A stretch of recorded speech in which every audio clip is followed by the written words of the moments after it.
Tonight, the number 2 Indiana Hoosiers step onto one of the most intimidating stages in college football, Happy Valley. Penn State leads the all-time series 25-2, and Indiana has never won inside Beaver Stadium, not once. Every year the story has been the same. A whiteout crowd of 110,000, the noise, the pressure, the moment, swallowing visiting teams alive. But this isn't the old Indiana. This is a program built on edge, toughness, and belief under Curt Cignetti. Led by QB Fernando Mendoza, the explosive ground attack of Roman Hemby and Kalon Black, and a defense that has been suffocating opponents all season, the Hoosiers enter the Lions' Den carrying a national ranking and a target on their back. The country will be watching. Fox's Big Noon Kickoff will be live on campus. Penn State wants to protect its house. Indiana wants to rewrite history. On the road, in the chaos, in the storm. The question is simple. Can Indiana silence 110,000 and shatter the narrative once and for all? This is the Hoosier Tailgate, and it starts right now. And picked off up the sideline. Indiana, Asbury, walking them down. Woo! IU, America, they got a football team now.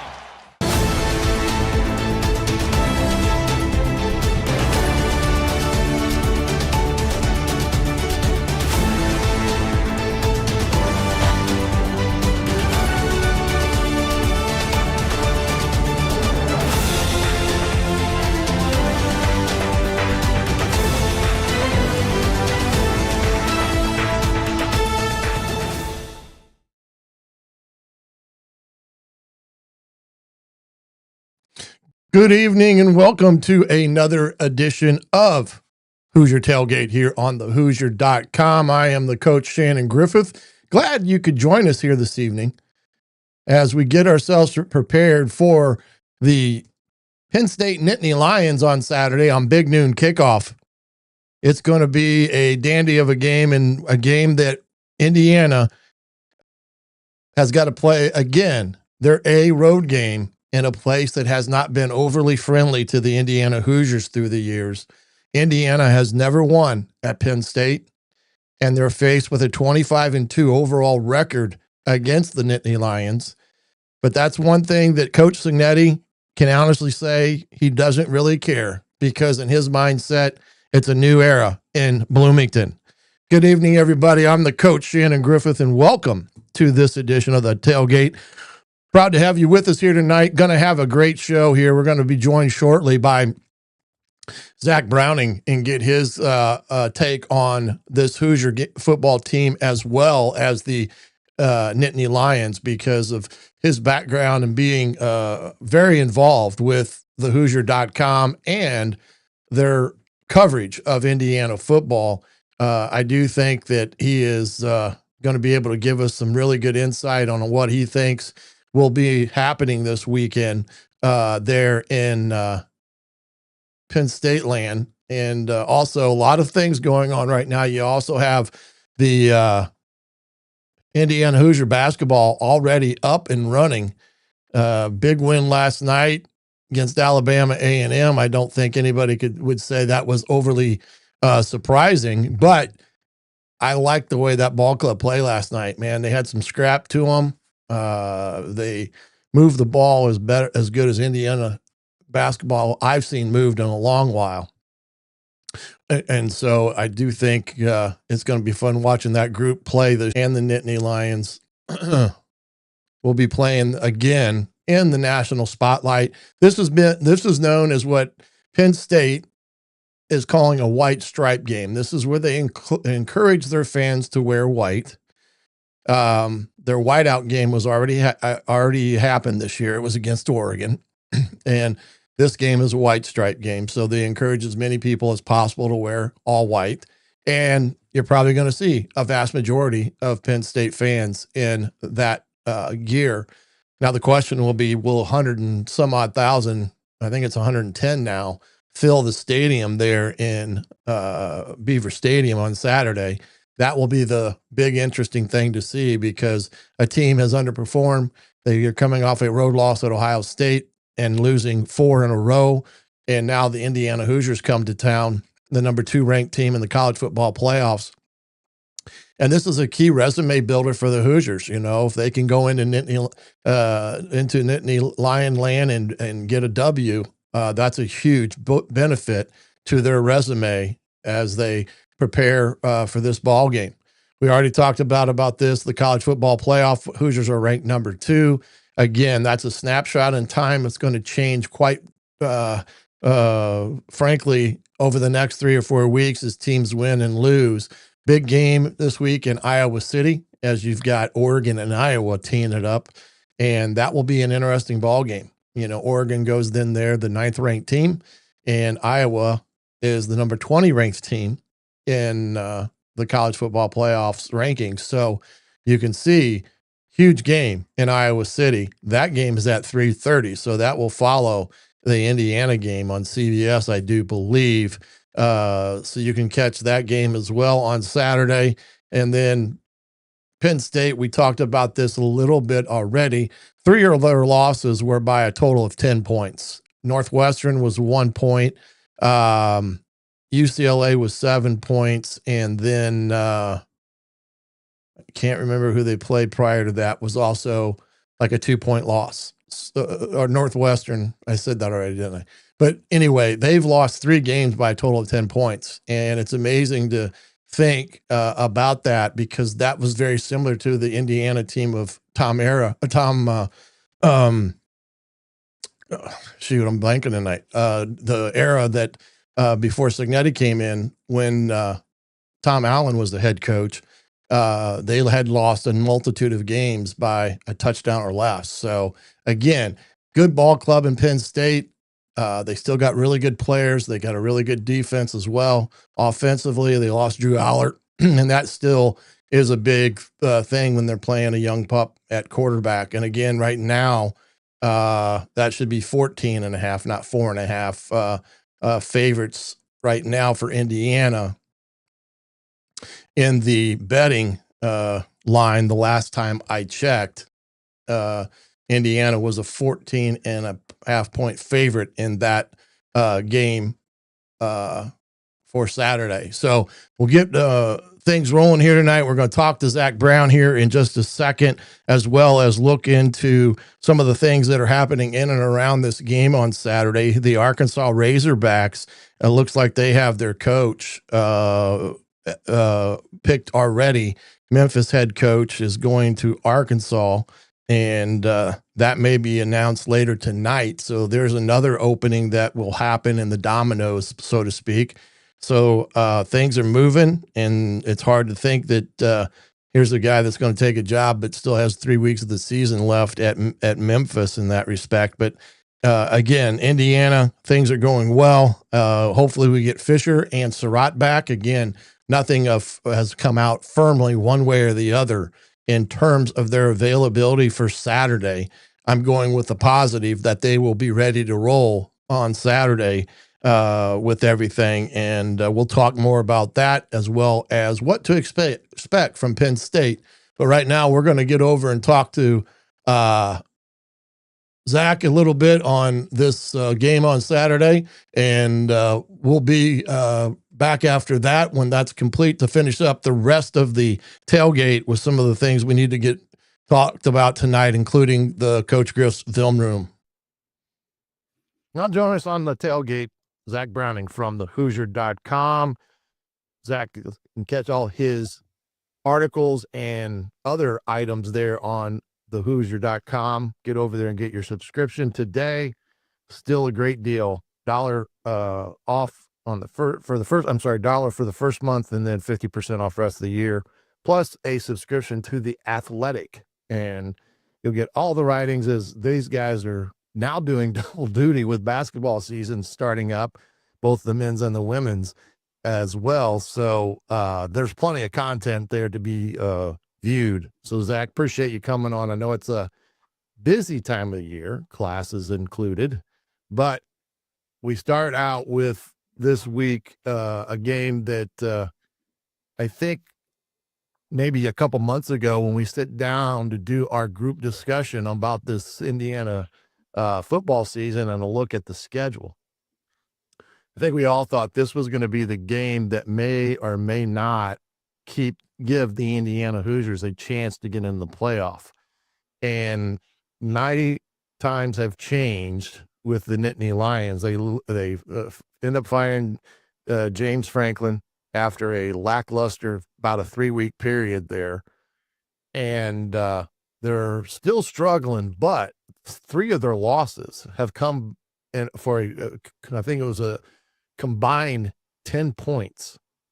We're talking a score or less. It's kind of the same thing that the Indiana Hoosiers had a couple of years ago under Tom Allen, where they just were close but not getting over the hump. But this game Saturday, I've said it before in the last week or so, is going to be a lot tougher than what some may think, even though Vegas has Indiana rolling in with a 14.5 point favorite.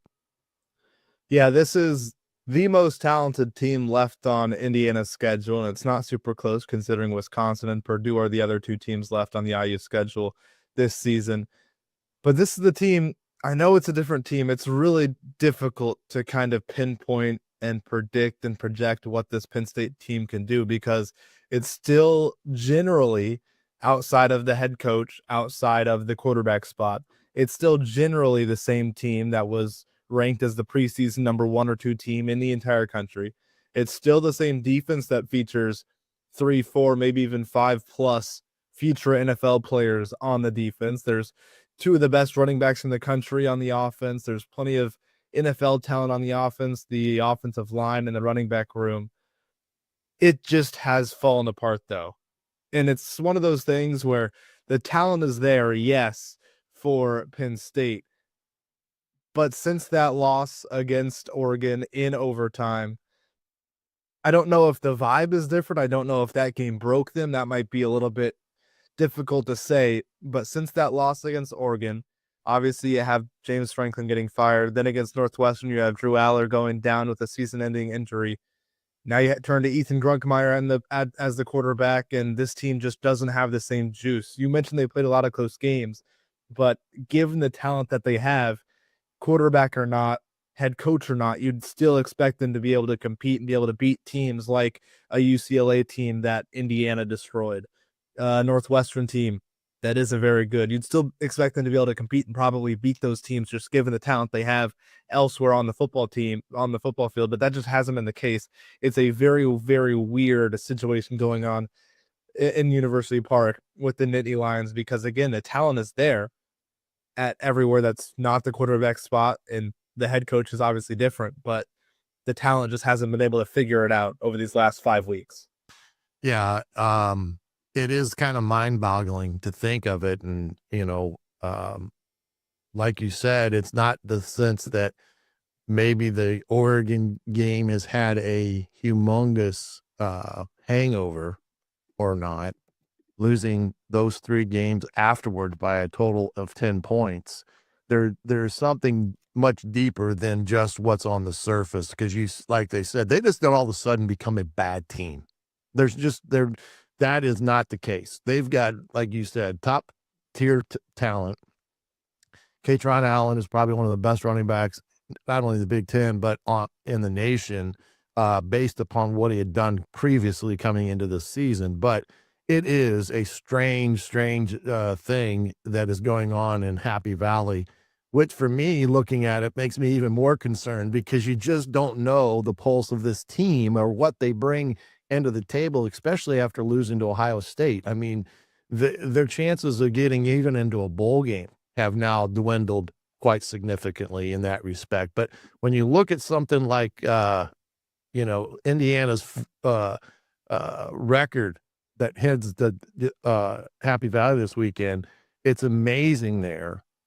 When you look at this overall statistical black and white deal, 25-2, and I believe they've not won in Happy Valley at all in this era of football. The last win being during COVID era, 2020, I believe, when a empty Memorial Stadium at that time, and a 2-point play that Michael Penix, much debate still goes on about that play of whether he did or did not, get into the end zone. But these are the type of things when you look at it, it's quite remarkable what Penn State record has been against Indiana all time. Yeah, and this is still a place in Beaver Stadium that not only holds some of the most people in college football, but also is still one of the toughest places to play in college football. This is still a Penn State team. Now, this was pre-James Franklin firing. This was pre-Drew Aller injury. But it took 2 overtimes for Oregon to beat this Penn State team in this building where Indiana's going into on Saturday. This is still going to be the first time since James Franklin's firing, the first time since Drew Aller's injury that Penn State will play in front of their home fans. So I think that represents an interesting storyline and aspect to this game as well, because what does this crowd look like? On a typical Saturday, you'd say, oh, there's going to be 100,000+ people in Beaver Stadium on Saturday. You're going to have to silent count. It's going to be rough. This is going to be perhaps the loudest environment you play in all season. Now you're looking at a Penn State team that's lost 5 in a row, a Penn State team that was without its starting quarterback, without its head coach, and is searching for answers. And as you mentioned, on the outside looking in at even a bowl berth, they really need to kind of not win this game, but they have 4 games left. You have to win 3 of them to make a bowl game, most likely, if you're Penn State. What does the fan support look like? How close to 100,000 people do they get on Saturday? Those are the types of things where it's interesting, because this isn't the typical Indiana's going into Penn State. Indiana's the heavy underdog. Penn State's competing for a college football playoff or a Big Ten title. The roles have reversed. This is Indiana now that goes in as the favorite to Happy Valley. This is Indiana that is playing for a college football playoff that isn't necessarily looking ahead, because Indiana will never look ahead under Curt Cignetti. But this is an Indiana team that has their biggest football games well ahead of them later this season. That's not been the case ever when these two teams have met. It's typically been the reverse, where Penn State has their bigger games ahead, and Indiana's just searching perhaps to come up with a big kind of Cinderella-y type win. But I'm curious to see what the fan turnout looks this weekend, because this is a team obviously that's lost 5 in a row, although this is their first home game since the Franklin firing, since the Aller injury.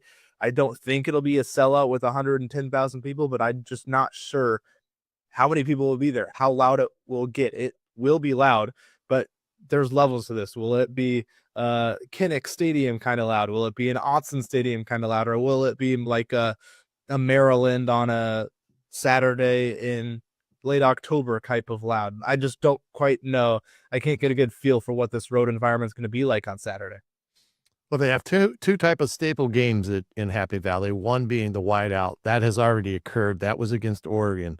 This weekend's game is considered a what they call a white stripe game, which is a game that they encourage people to wear white, so it's not a full whiteout in that regard. When you think about Indiana's non-success against a team like Penn State, Curt Cignetti taking over, it's really his first time seeing Penn State, but it's hard to keep the numbers away from the views of the guys on the team, as hard as you may try.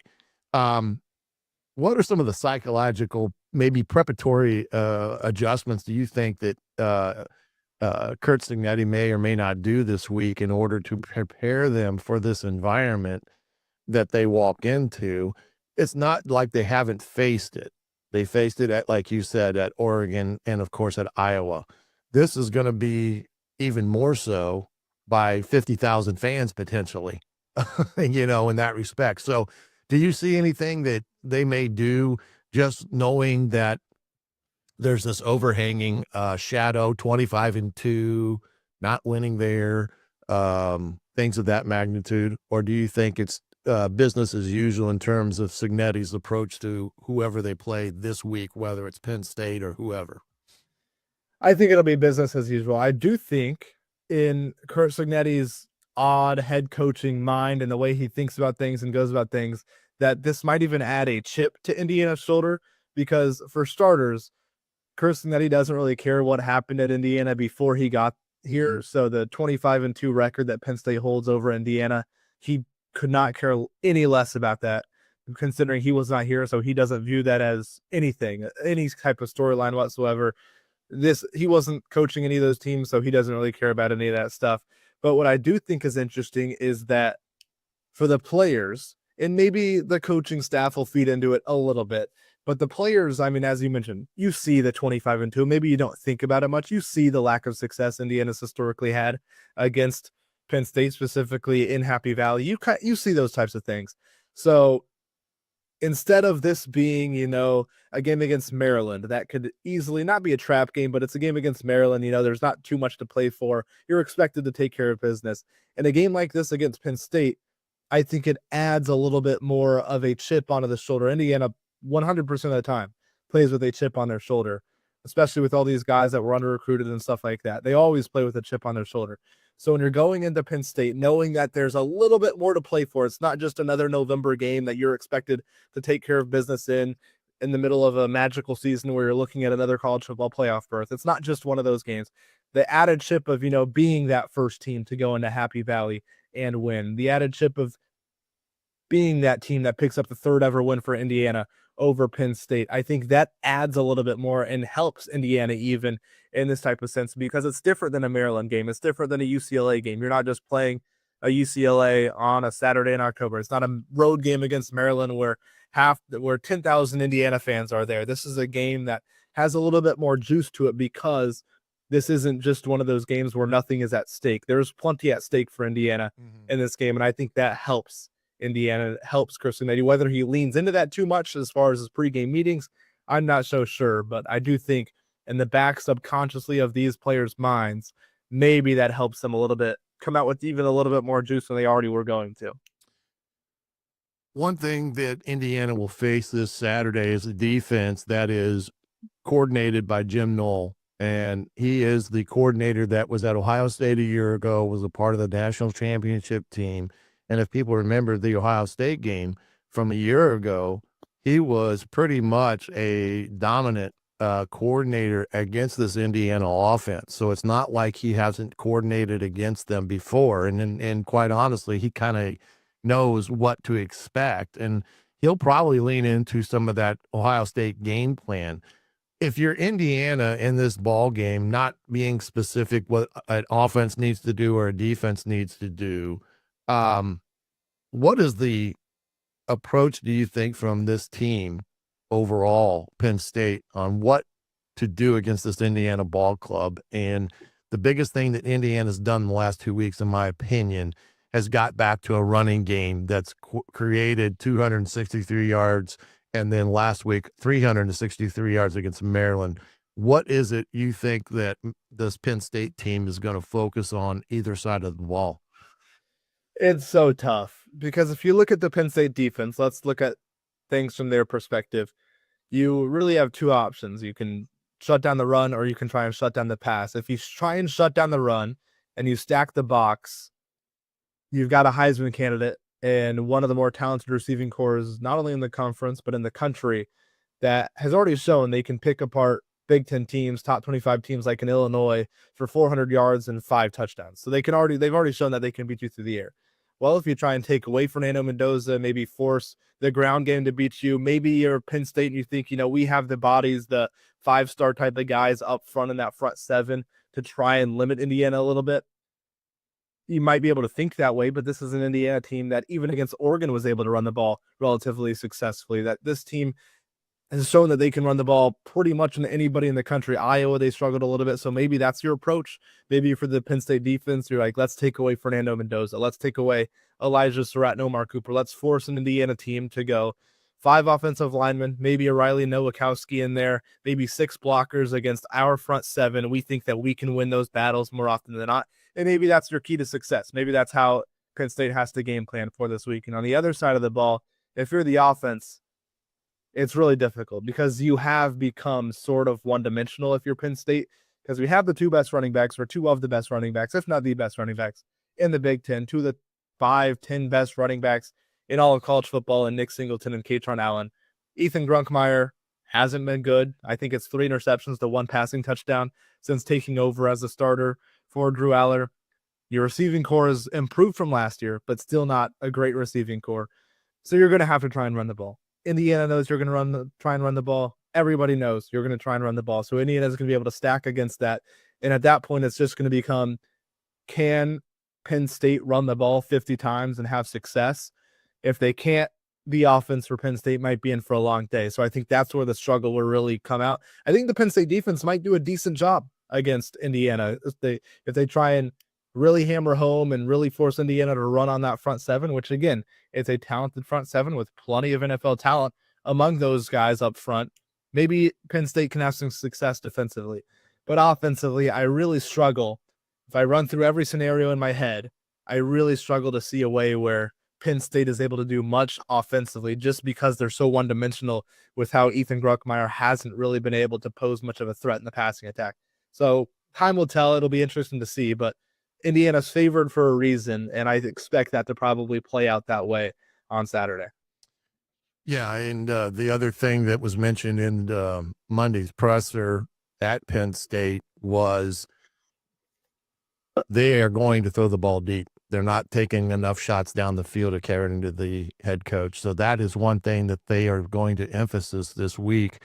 So you can kind of bet that that is going to be on the forefront of Coach Haynes' mind when he starts looking at this offense. And like you said, they've struggled. Defensively, they've given up, I think, on average, like 154 yards on the ground and pretty much equally on the pass defense. So this is a defense that is capable of doing what an Iowa did. And right now, that's the best team that's defend Iowa is against Indiana thus far this year. I think Indiana learned from that ball game on what they needed to do to expand the offense in that respect. Hey, let's get a couple questions here. We'll get you out of here. But college football playoff rankings were released on Tuesday night. And not too much of a surprise when you really take a hard look at, who was what in this ranking and such. But I know there was a lot of debate on the resume aspect of things. Many people thought A&M should have been ranked number one based upon their resume. There was even Indiana mentioned in that equation based upon beating two top 10 teams already in this 2025 season. I didn't see anything here that overly surprised me. What was your take on this release, knowing that this is just a snapshot in time?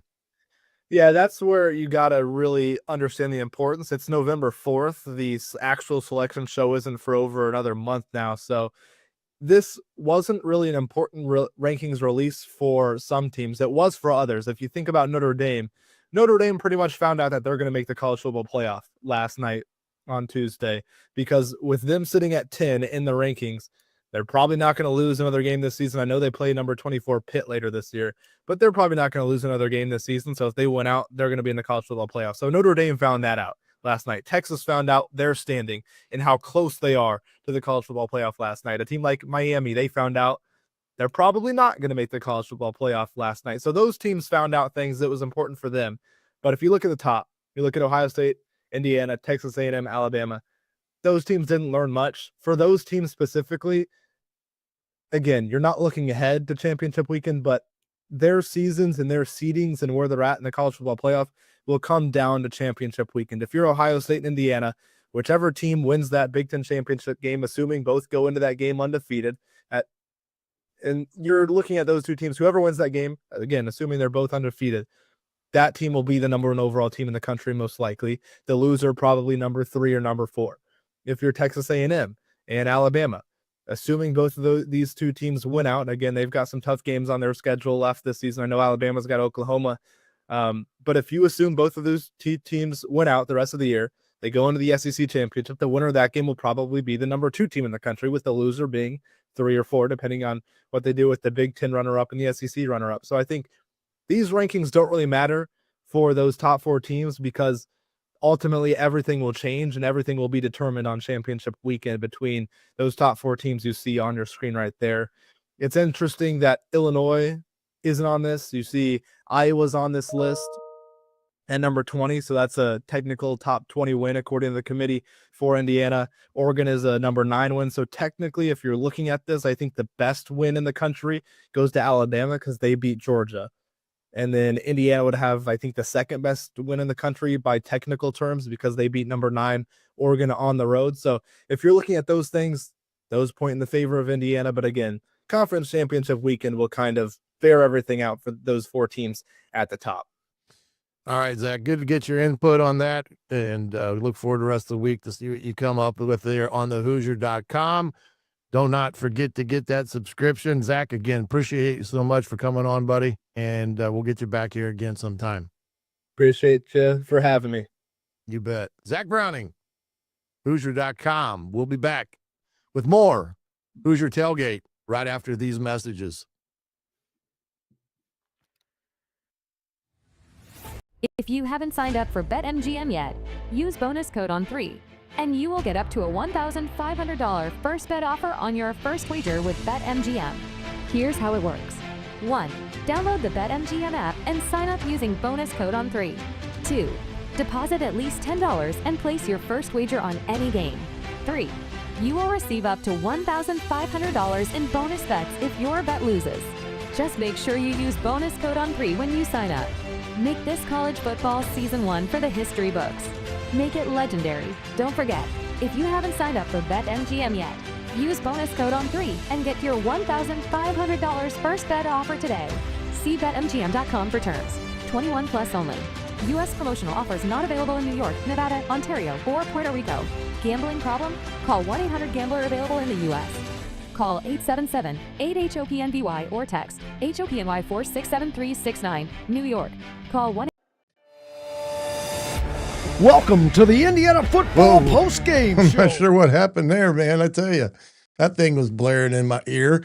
But I want to thank Zach Browning for coming on and giving his insight into, this weekend with the Penn State Nittany Lions and such. But again, Indiana setting really well right now overall in things and facing these Nittany Lions right now in a game that will be a tough road contest for Indiana, but we'll find out pretty soon what all that entails on Friday night. Wanted to look at a couple things here. Now join us on the tailgate, Zach Browning. I have no idea what is going on here. Zach can catch all of his articles and other items there on the Hoosier.com. Get over there and get your subscription today.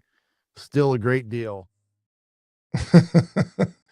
Oh, man, me and my challenging fingertips, I guess you could say, in that respect. Let's go to some of the things here with this Penn State team overall as I finally get to this thing that I want to get to tonight. So my apologies there, guys and gals. But right now, Penn State's offense versus Indiana's offense, it really is a something to see here when you look at this overall.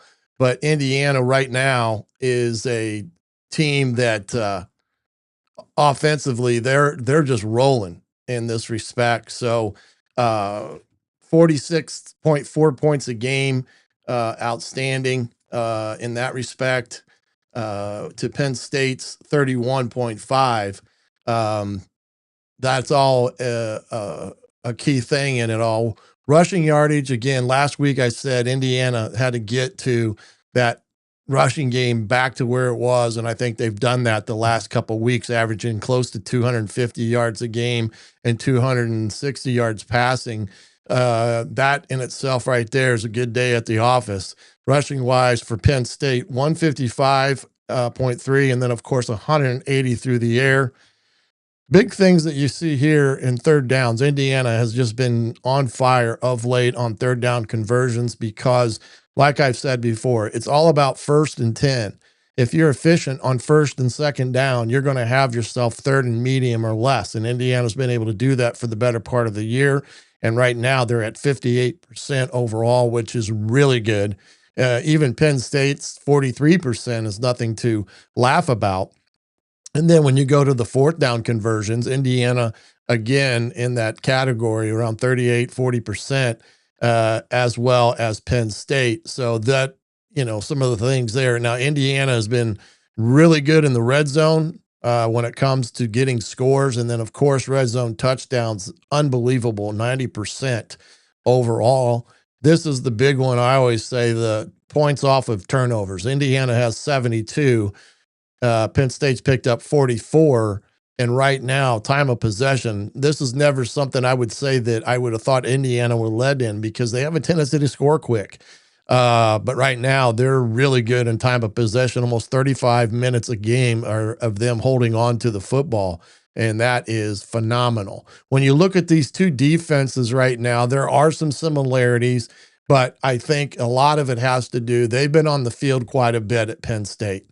They're surrendering 21 points a game, 160 on the ground, 166 through the air, while Indiana, as you can see, one of the top 3 defenses in the country, 10.8 scoring defense, 80 yards rushing on the year, 168 through their pass defense. And again, third down situations, Indiana defense has been phenomenal. 24%, 24 of 102. That is just a remarkable thing for them right now. And then when you look at fourth downs, they've done a great job of late in that category compared to Penn State. And I'd have to double check that one. That may be off because I don't think there's 114 opportunities there. So that may be skewed a little bit, bad data in my equations and stuff. Red zone scores, Indiana, again, they're just phenomenal. This is the one that just is remarkable to me. Red zone touchdowns. Indiana's given up 2 red zone touchdowns on the year. That's crazy. I mean, that is remarkable in itself. Last week was the first time in quite a while that they'd given up a second half touchdown, when Jones slipped on that one play there at the beginning of the third quarter. That led to the touchdown. And then you look at the sack comparison, Indiana 29-14, and then turnover margin. Right now, Indiana has that over Penn State. They have a +12, Penn State's +2. So you can see that Indiana's defense has been very, very good in those categories thus far with this whole thing. But again, when you look at this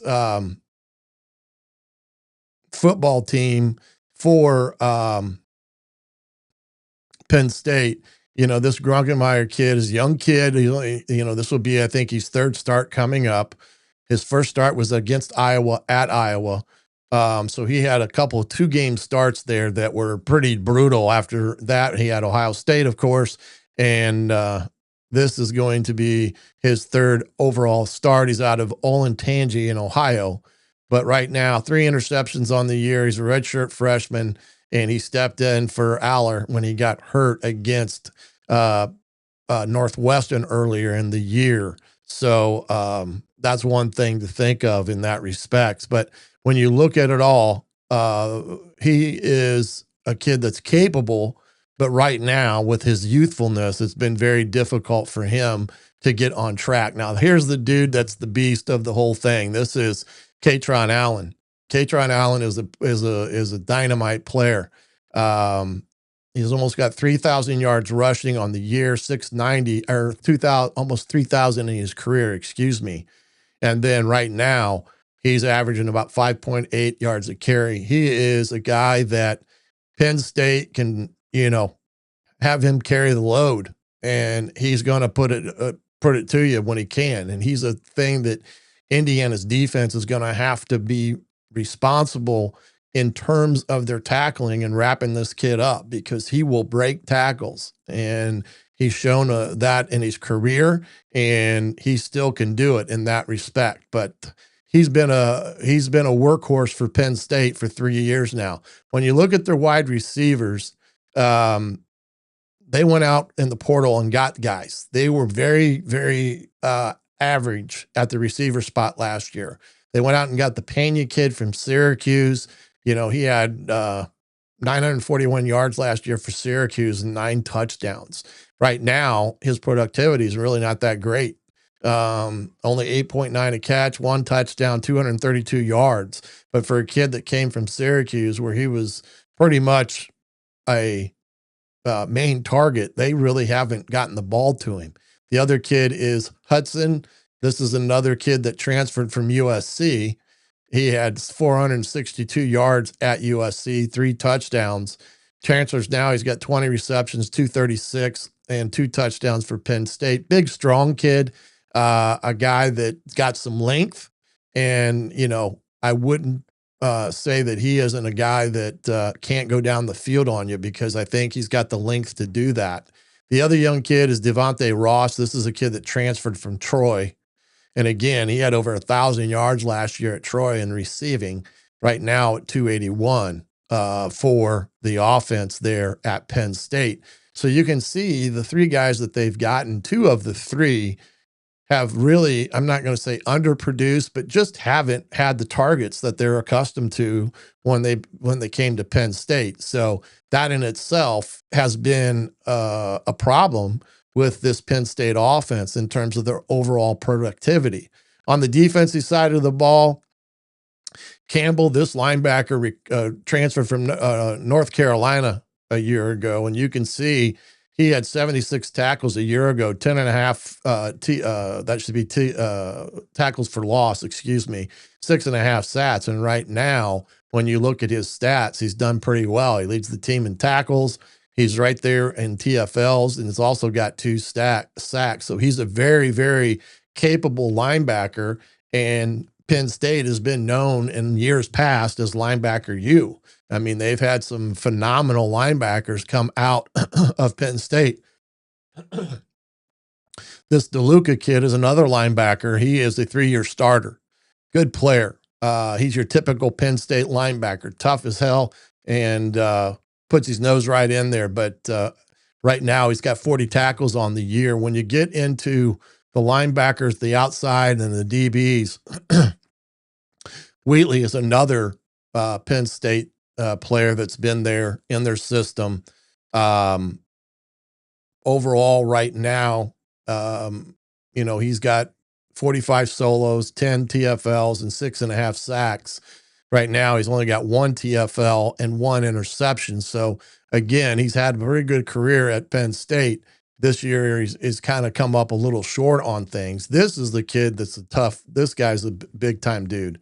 This Sutton kid is a beast. He's got 5.5 TFLs this year, 2 sacks already, but he's a big time edge player, and he's big, strong, and come off the edge with some authority. So Indiana's tackles will have a bring a lunch pail, because this kid is going to be right on top of you every time. And he's a guy that can change a ball game as well. And then the other kid for them is the Rojas kid, another one of their backers. He has started 16 games in his career. And this year he's having a pretty good year in TFLs and sacks when you look at it. And a year ago, he had 3 interceptions in 2024. He had a great year a year ago. So you've got a defense there with this group that can really get it done on the field, but they've struggled. I mean, they have struggled to do that in a lot of ways on defense under Jim Knoll, who was the coordinator that came over from Ohio State. And they've struggled this year on many different occasions. But they're a team that can get it done real quick because they've got the players to do it. And in that first half against Ohio State, they actually played pretty good. You know, it was 17-14 at halftime, right where they needed to be. And in the second half, the wheels fell off for whatever reason. And Ohio State was able to open up on them in that ball game. So that was one of those things that Indiana is going to have to know, that this is a ball game that they're going to have to go in and fight and win for it overall. When you look at some of these Big Ten standings right now, as I try to get this thing to move up a little bit, and it's not doing it for me. There we go. We know where they stand overall in the conference at 6-0 as of today. Them with one game up on Ohio State, so pretty well in that regard, setting pretty in that respect when it comes to that. And then, of course, in the FPI rankings and such, you know that Indiana does quite well in all these different categories when it comes to the Big Ten aspect of FPI. So Indiana right now, 27.4. And if you look at Penn State, they're down here at 12.5. They are 3-5 overall. They are in jeopardy of not becoming bowl eligible this year, which would be crazy to think in that respect. But they are 12.5 overall. And in the power index, they're considered a 22 ranked team. So it will be interesting to see Saturday with this Penn State team where their heads are. That's the thing that I think ultimately comes to the equation is where they at mentally as a football team in that respect. So let's take a look at some film here in the Coach Griff's video room as we see this stuff, and we're getting, get some offense and get some defense in this, and just show some things. Now, this offense, for the most part, they were in a lot of junky formations and stuff. Remember, we had them against a video for them against Oregon, and you can see here where they just basically go from a very wide set, and Oregon is changing. And this is what Andy Kononecki wants. He wants a defense to have to move around. Now, I don't anticipate them to do a lot of this. I think they've gotten to the point now where less is better in their aspect of their football team and not have to do a lot of this jumping around and stuff. So I don't look for that. But again, this is when Drew Aller was with them, and you can see that they had to try to get Ross the ball on the perimeter. And this is the thing that Indiana is going to have to be aware of, is how can they stop perimeter runs and what they like to do offensively. I think their offensive line has kind of been some of their weakness this year. I don't think it's been as strong as they've had at Penn State over the years. And, I think in some respects that has hurt them with what they wanted to do with the football and everything. So you see some of this stuff with them, but they can get in their base stuff. This is nothing new here. This is a formation that Indiana runs quite a bit, but they do like to do a lot of motion, return motion, and, run these type of plays. And this is a trick 'em and dick 'em play. This is what I call it. They're faking one way to throw back screen the other way, and it's almost picked off because they do not execute the play. And this is the stuff that was killing them early on. I mean, that's a 10-yard loss. It's just not, they're just not executing at a level that you would expect for Penn State. And sometimes I think it's because of all the different things that they like to do. Here's another example of them kind of junking things up. They're going to go to an unbalanced look. This is a 1st and 10 run, and they're going to go to a wildcat set where they take the quarterback and move him out to get the ball in Katron Allen's hands. Don't disagree with that. And it goes nowhere. And they do all that junk, and it doesn't help them anywhere. And why I like the concept, and I understand it, they're trying to put the ball in their best player's hand. They're getting beat across their face. Watch the tackle here. This is the type of stuff that can't happen. He gets beat across his face. That play's done right there. That play is completely over. And Oregon does a great job of jamming it up. So there's a lot of that. Then they went to UCLA. And this is after the Oregon game. They kind of came there with a little bit better mindset in terms of what they're going to do. And this is just basic offense here. Just a standard drop back, all progression looks. He's checking outside to inside. He finds his check down guy and makes the play, but then they turn the ball over. And UCLA, I think, recovers this one.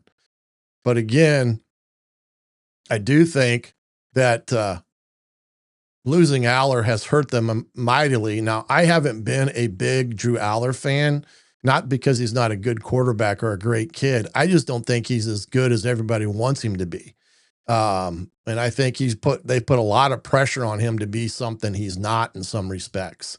Again, basic formation, UCLA, they get the ball to the corner, and UCLA just does a good job of turning this play back inside. But Penn State was able to get the first down there by getting the ball to the perimeter.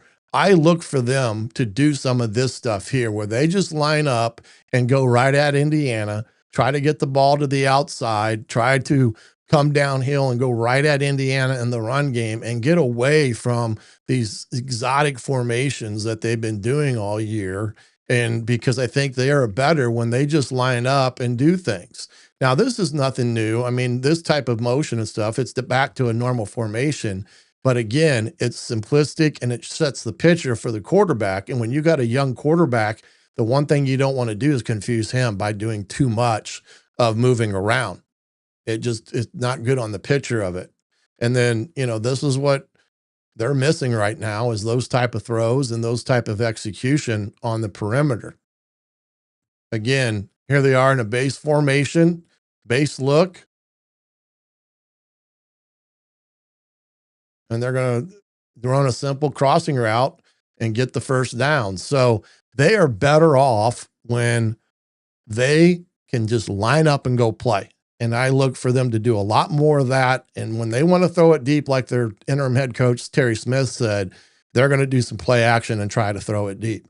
But if I say what I believe Penn State's going to do, they're going to line up in basic formations, not move too much, but they're going to go right at Indiana's defense interiorly, downhill with Crayton Allen, and then try to get the ball to the outside and then find ways to do play action passes and stuff.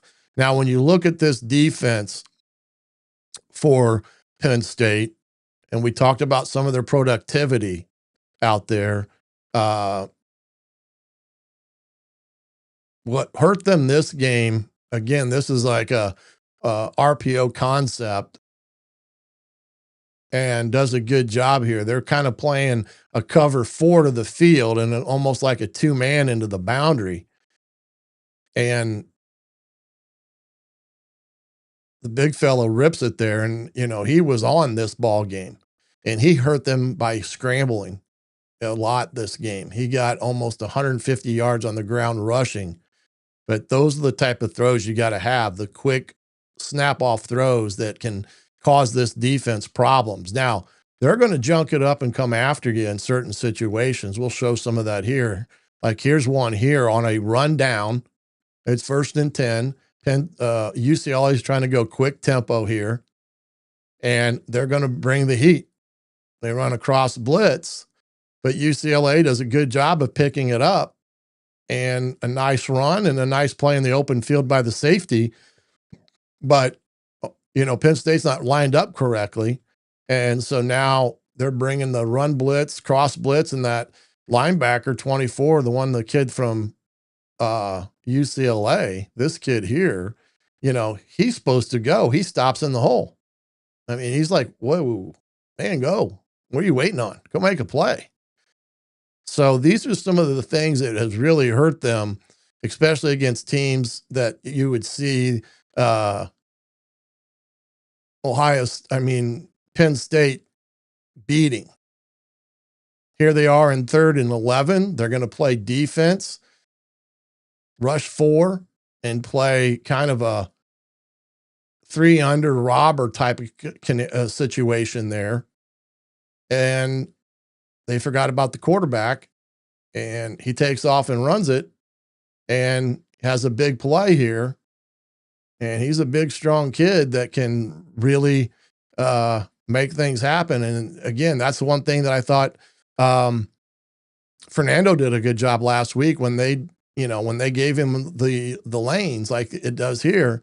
He was able to take off and run the football against this Penn State defense and gets themselves in situations where they were getting some of their nice big plays off of stuff, and they weren't giving up.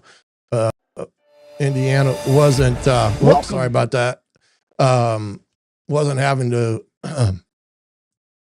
have all the big plays and such that they were giving up. So their defense with what they do, again, Jim Knowles is still a great defensive coordinator. He had the top defense in the country a year ago that won the national championship at Ohio State.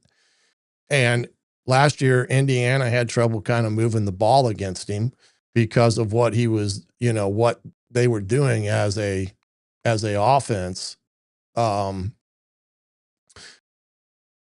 Last year, he did a great job of shutting down some of Indiana's run game and such. So they're going to be a team defensively that you can move the ball on, but you got to keep pounding at them.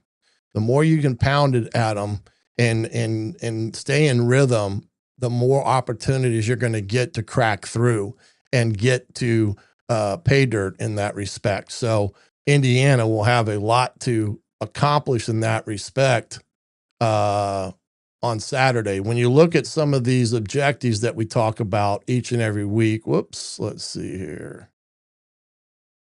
Okay. And let me get some things turned around here when it comes to this stuff. But Indiana, when it comes to this type of game in Happy Valley, there are some things that this team's going to have to do in order to weather some of the storm that they're going to run into on Saturday, especially offensively and defensively. Right now, the defense, they need to make sure that they wrap up Katron Allen. He's a player that can take it to the house. He can get the yak yardage where he is good after first contact, but they're going to have to make sure that they keep him in check because he's a guy that can run all over you. Pressure up forward with the front four. I think they've done a good job of that. Saturday at Penn State or at Maryland, they did get some pressure, but they never could get home against that Washington kid. He had a pretty good quick release. Get them off schedule. Again, anytime this defense gets an opponent offense off schedule, that is when when good things happen for this defense. They get stops, they get turnovers, they force errors, and they're going to have to do that against a young quarterback on Saturday. Win the money downs as they've done already this year. Again, it's a you keep pounding it at home, but these are the things that help you win on the road. They've got to hold them to under 100 yards rushing and 175 passing. I think if they can do that and win the turnover battle, I think the defense is in pretty good shape on Saturday. When you look at the offense and what they've got to be able to do as well, I say poise under fire. What does that mean?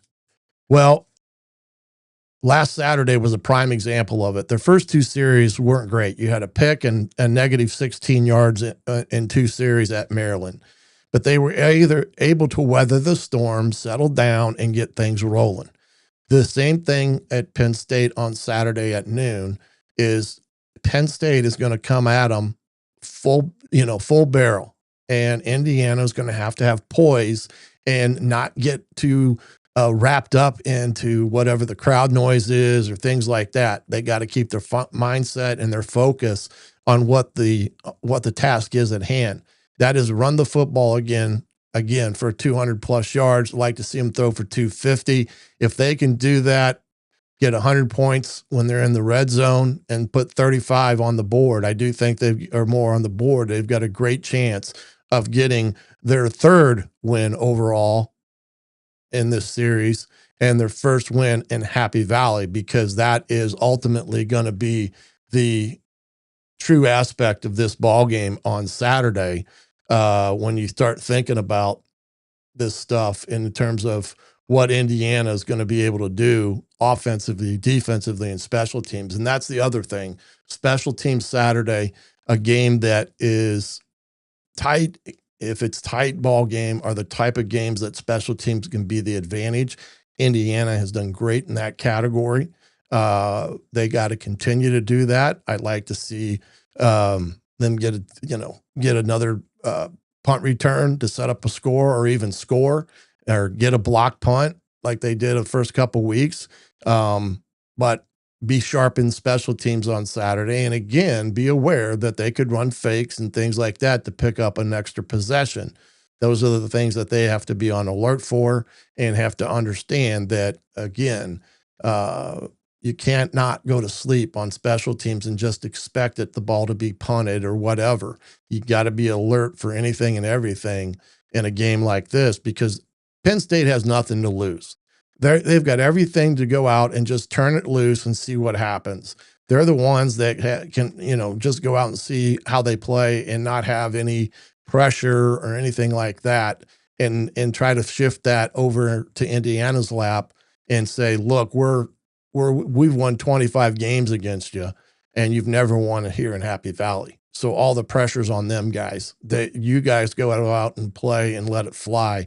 Let them be the team that has to worry about how they perform in Happy Valley, and we'll see what happens with that.